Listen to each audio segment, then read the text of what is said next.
As I took a flight across the river the other day, I was just in awe at how the water perfectly reflected the scenery around it. The clouds almost looked like a whole nother world was down below, just like the one above.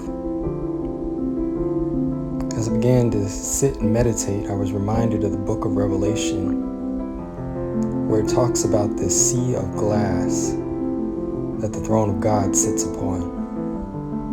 And I imagine that it must look something along the lines of this: perfect and pristine, beautiful, reflecting everything around it. I just wonder what that must look like.